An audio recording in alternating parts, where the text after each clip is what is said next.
Welcome to the second installment of my review of all of the first set Altered TCG cards.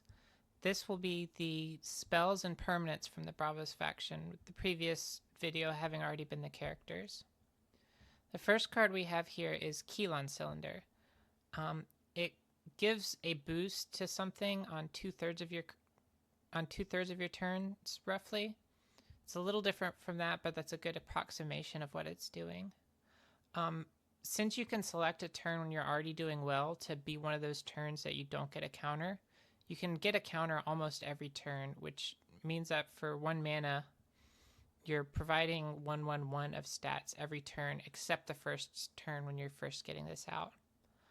This also triggers Basira really, really reliably, and it also lets you position that counter as late in the turn as possible because activated abilities can be used during any of your afternoon actions. It doesn't have to be the first one. I'm going to give this an A because I think it's really flexible, and I think you'll want at least 1 or 2 copies, especially in Basira. The Foundry Axiom Bastion. You activate the play from reserve triggers of the next card you play from your hand, even though it might not have a hand effect on its own. You have to do a lot of work to make this good. I think a lot of the excitement of this card will be uniques that you pull that have a really good reserve effect, and you can get to use your unique more times, which is really fun. But I think you're fighting to break even with this card, and if a removal hits the permanent and changes the way you're planning out your strategy, you're only breaking even, and then you're even taking a risk about the way you break even. So I don't initially think this will be good, but all permanents have the benefit that they allow you to stockade your advantages for a later part of the game, and characters just can't offer that to you sometimes. And so this is not so far below rate that it's not failing to offer that like any other permanent does. I'll give this a C.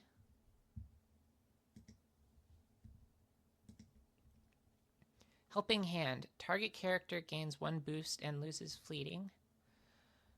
I think this card is not as exciting as the character version of the effect that we saw.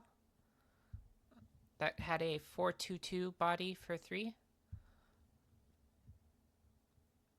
It is a little bit easier to fit into a turn, but there's some characters like Red on the second play that can be exciting to remove fleeting from that may not actually cost that much. You may actually be able to use it with a 3 mana, and playing some bigger cards like a 3 mana that comes with a 4/2/2 helps you not run out of cards, not be put in too many awkward positions.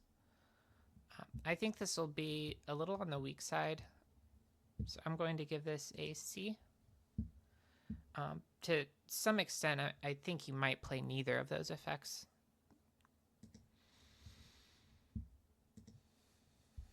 The rare version is a bit more exciting because it costs 1.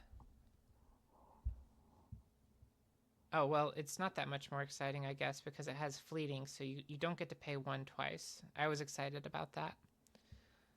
This is more stats, and it sometimes you can use the Axiom cards to put cards in reserve to pay that 1 cost, so that it could be relevant, but usually it won't be relevant because the fleeting deletes the second cost that you improved anyway.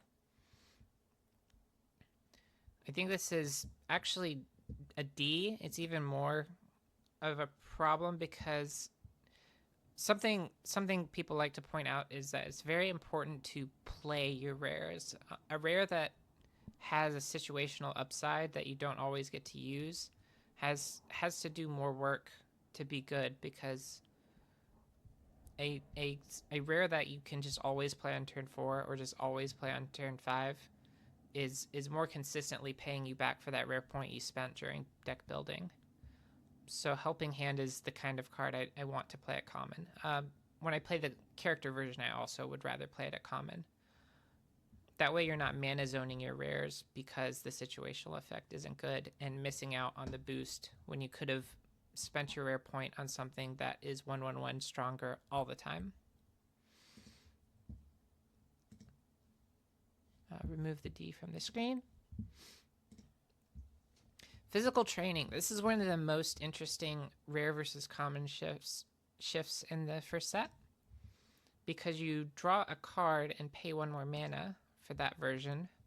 The common version is excellent because you get a lot of stats very easily. There's a different way it synergizes with both Basira and Kojo. Kojo, it can more consistently provide a location to put these boosts because of the Buddha token, and Basira just gets a bonus boost because we're doing boosts at all.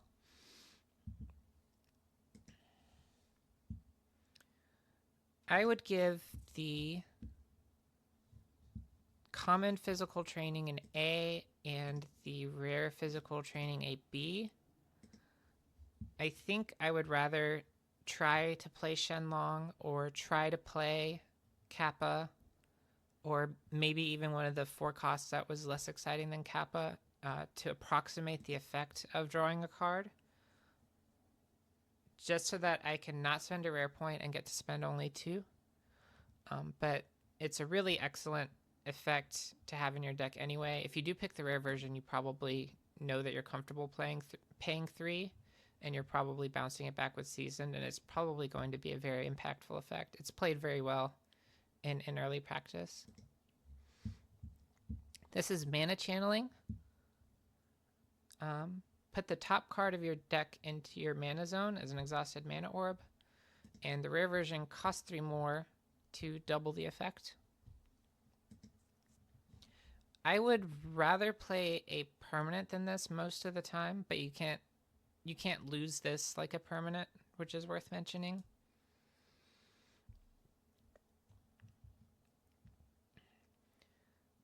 It's very hard to evaluate. We'll find out later how good it is.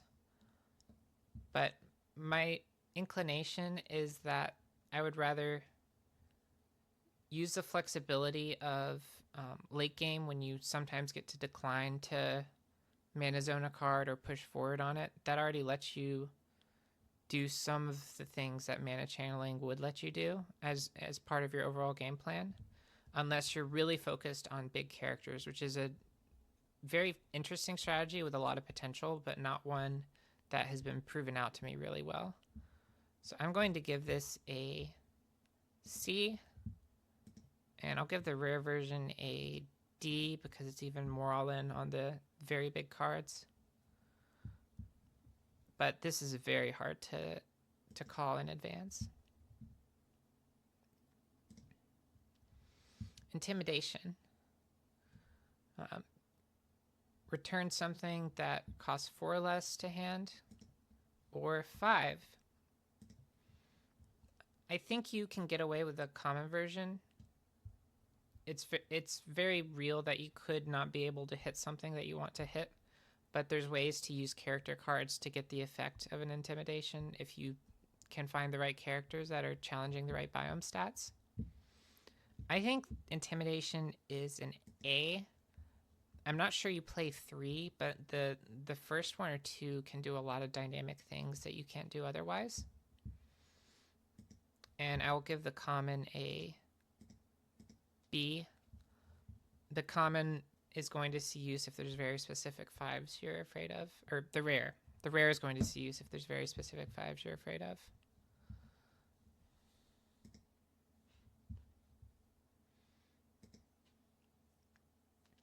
Mana Eruption. You discard any character or permanent, but you lose 1 of your mana orbs. Rare version is cheaper. Is that the only difference? That is the only difference. I think it's very important to be able to play a card like this at any point in the game, because in Altered we've seen a lot of cards that are very powerful at lower costs.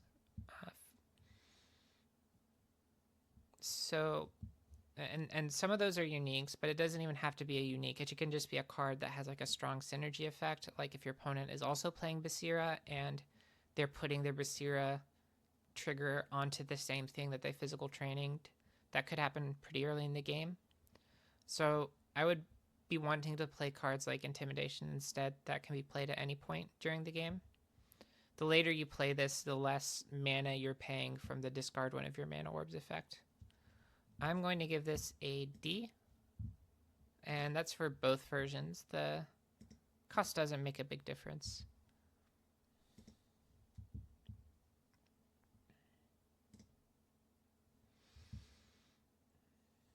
Oh, another note on this is that Bravos has access to the effect of removing both halves of a character and the effect of removing a permanent in mana raping, which we'll see later, and that affects the evaluation. Haven Bravos Bastion. Your characters have one played from reserve. I gain one boost. And you can get a resupply when you play it if you pay a rare point. I think you don't need to pay the rare point.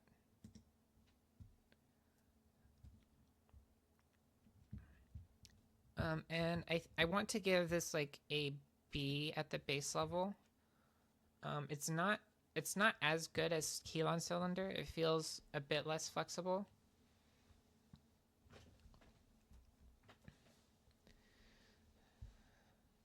And I actually liked it more before I played with it a couple times. It's very troubling when you play something, it goes to reserve, and then you see your pieces advance to certain biomes, and then you realize that the characters in reserve are specialized for biomes that your characters that just moved aren't very good at. So you're not able to trigger the Haven Bravos Bastion. And, you know, maybe by the time you are able to trigger it, those are sabotaged or those are removed. If it was more direct, I would be more confident in using it. I really like the rate still. Paying only 2 and getting 1 a few times.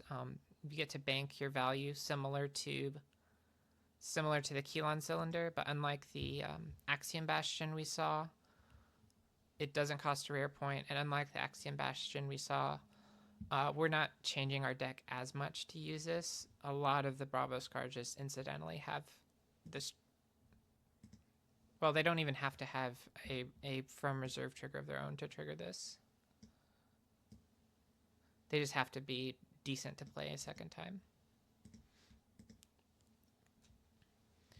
This is Twinkle Twinkle. It comes from the Lyra faction, and it puts something to sleep. And as a support ability, you can make something 1 cheaper. I think Intimidate is going to do a lot of what you would want this card to do, because it's most useful on the last turn of the game. You can use a sleep on your own characters, which is pretty spicy. That makes... You can pick a character that was going to lose anyway, and then that character will be fighting on that expedition the next turn. But you can only play so many cards that are not characters, and we already saw some pretty impressive ones. So I'm going to give this a C. But on the last turn of the game, it can be very impressive.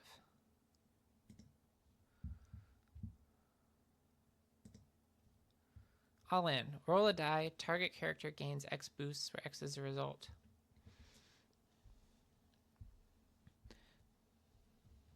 All in would kind of appeal to me more if it was like a fleeting spell that drew a card the second time.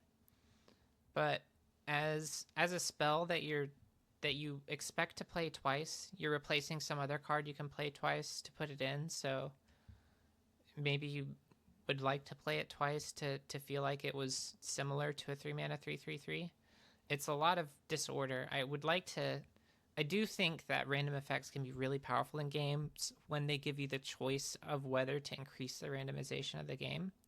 But this is, because both halves have randomization, it's more like choosing for you that you will need to add randomization to the game, because if your 2 draws for the turn are All In and a Keylon Cylinder, that would be your 3rd Keylon Cylinder, then you have to keep the All In. And then maybe you run out of cards and you just have to play this twice, even if you feel like you're ahead, and this could be what loses you the game. I'll give this a C. It's in the faction because it triggers Basira, and if it turns out to be the best way to do that, it could be a fun card. Mind Apotheosis. You get 2 random characters from the top few cards of your deck, and they are fleeting. I'm going to give this a D. I think it's pretty hard in the base set to pick a set of characters where this is always going to be very powerful for 9 mana. If your opponent just has 1 removal, then you took a huge risk putting a 9 mana card in your deck, and they could still tie you at the very least.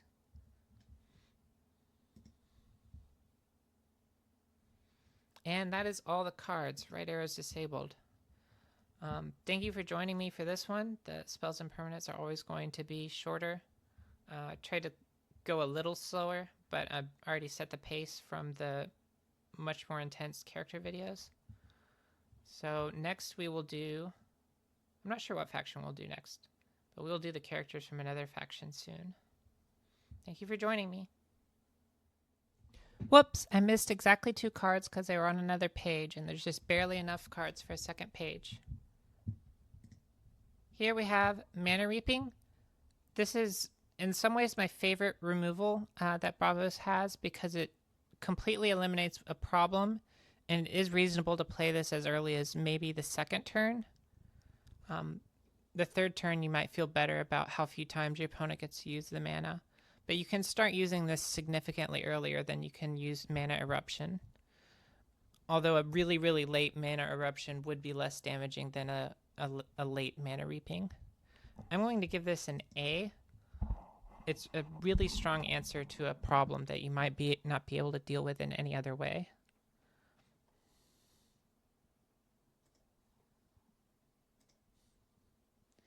This is the Spindle Muna Bastion. It makes your characters harder to target with effects that might harm them. I think this works better in the Muna faction than it does in the Bravos faction. I think in the Bravos faction you would rather just see what happens, or let the advancement in the other lane be the punishment for removing your really cool seasoned character and try to win with aggression.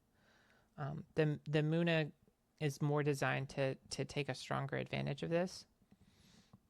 And you have to pay 3 mana without adding any stats to the board, so we're asking a lot. I'm going to give this a C.